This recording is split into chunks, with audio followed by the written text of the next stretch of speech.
भूखा घोड़ा। एक दिन राजा कृष्णदेव राय के दरबार में अरब देश का एक व्यापारी आया। उसके पास एक से बढ़कर एक अरबी घोड़े थे। व्यापारी ने हट्ठे कट्ठे और तंदुरुस्त अरबी घोड़ों की राजा कृष्णदेव राय के सामने इतनी तारीफ की कि उन्होंने फौरन उन घोड़ों को खरीदने का मन बना लिया। अच्छी कीमत देकर व्यापारी से सारे घोड़े खरीद लिए गए। व्यापारी खुशी खुशी वापस चला गया। महाराज बहुत खुश थे, लेकिन जब घोड़ों को रखने की बात सामने आई तो समस्या खड़ी हो गई। सारे अस्तबल पहले से ही भरे हुए थे, उनमें नए घोड़ों को रखने का स्थान नहीं था। इस समस्या का निदान राजगुरु के सुझाया। राजगुरु ने महाराज को परामर्श दिया कि जब तक इस घोड़ों को रखने के लिए नया अस्तबल तैयार न हो जाए, क्यों न एक एक घोड़ा हम मंत्रियों, दरबारियों और प्रजा में बांट दे। वे उन घोड़ों की देखभाल करेंगे और उसके बदले हर महीने उन्हें एक स्वर्ण मुद्रा दी जाएगी। महाराज को राजगुरु की ये सलाह जंच गई और उन्होंने वे घोड़े अपने मंत्रियों और दरबारियों में बंटवा दिए। जो घोड़े बचे वे प्रजा में बांट दिए गए। महाराज का आदेश था, इसलिए सब लोग चुपचाप घोड़े लेकर अपने अपने घर चले गए। एक स्वर्ण मुद्रा में उन घोड़ों के चारे का प्रबंध करना और उनकी देखभाल करना बहुत कठिन था, लेकिन वे राजसी घोड़े थे, इसलिए उनकी देखभाल में कोई कोताही नहीं बरती जा सकती थी। सब अपना पेट काटकर घोड़ों की देखभाल करने लगे। एक घोड़ा तेनालीराम को भी मिला। उसने वह घोड़ा अपने घर ले जाकर एक छोटी सी अंधेरी कुटिया में बांध दिया। उस कुटिया में छोटी सी एक खिड़की बनी हुई थी। उस खिड़की से तेनालीराम रोज शाम थोड़ी सी सूखी घास घोड़े को खिलाया करता था। घोड़ा दिन भर भूखा रहता था, इसलिए जैसे ही शाम को खिड़की से सूखी घास देखता, लपककर उसे खा जाता।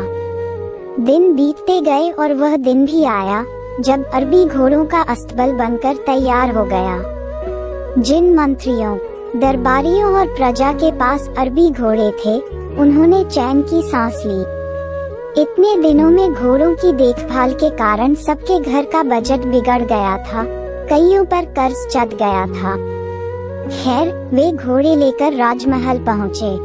इधर तेनालीराम जब राजमहल पहुँचा तो उसका घोड़ा नदारद था। महाराज के पूछने पर वह बोला, महाराज क्या बताऊं, वह घोड़ा बहुत ही ज्यादा खूंखार हो गया है, किसी पर भी हमला कर देता है। मुझ में तो इतना साहस नहीं कि उसके अस्तबल में घुस पाऊं, इसलिए मैं उसे नहीं ला पाया। महाराज कुछ कहते, इसके पहले राजगुरु बोल पड़े, महाराज तेनालीराम की बात पर विश्वास नहीं किया जा सकता।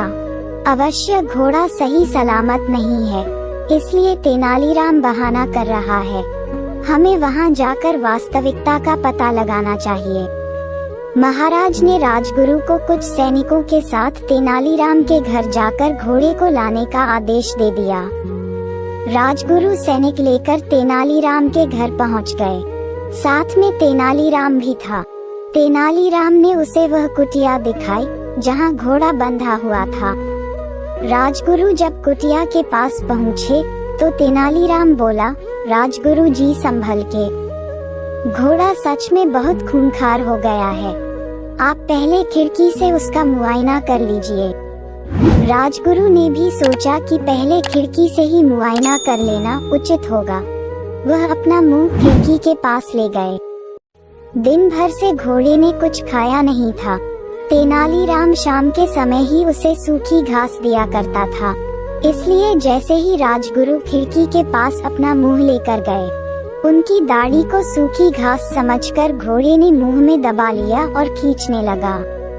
राजगुरु दर्द से चीख पड़े। ये देख तेनालीराम बोला, मैंने कहा था न राजगुरु जी की घोड़ा बड़ा खूंखार हो गया है। राजगुरु क्या कहते, बस दर्द से चीखते रहे और अपनी दाढ़ी छुड़ाने का प्रयास करते रहे, किंतु भूखा घोड़ा भी दाढ़ी छोड़ने तैयार नहीं था। आखिरकार सैनिकों द्वारा तलवार से दाढ़ी काटकर अलग कर दी गई। तब राजगुरु की जान छूटी। उसके बाद राजगुरु ने सैनिकों को आदेश दिया कि वे घोड़े को पकड़कर राजमहल ले चलें। घोड़े को राजमहल में महाराज के सामने ले जाया गया। राजा ने जब घोड़े को देखा तो आश्चर्यचकित रह गए। इतने महीने ढंग से कुछ खाने पीने को न दिए जाने के कारण उसका शरीर सूख गया था और वह एकदम मरियल दिख रहा था। अपने घोड़े की ये हालात देख महाराज बहुत क्रोधित हुए और तेनालीराम से बोले, ये क्या हालत कर दी तुमने घोड़े की? तेनालीराम बोला, महाराज, एक स्वर्ण मुद्रा में मैं इसे जितना दाना पानी दे सकता था उतना मैंने दिया। बाकी लोग आपके डर से अपना पेट काट काट कर घोड़े की देखभाल करते रहे। वह आगे कहता गया, महाराज, राज्य के राजा का धर्म प्रजा की देखभाल करना है, न कि उन पर अतिरिक्त बोझ डालना। इन घोड़ों की देखभाल करते करते और उन्हें बलवान व तंदुरुस्त बनाए रखने में आपकी प्रजा दुर्बल हो गई है। आप ही बताएं महाराज, क्या ये उचित है? महाराज को तेनालीराम की बात समझ में आ गई और उन्हें अपनी भूल का एहसास हो गया। अपनी इस भूल के लिए उन्होंने सबसे क्षमा मांगी और उन्हें इन महीनों में हुए खर्चों की भरपाई भी दी। सीख, अच्छी तरह सोच विचार कर ही किसी निर्णय पर पहुंचना चाहिए। जल्दबाजी में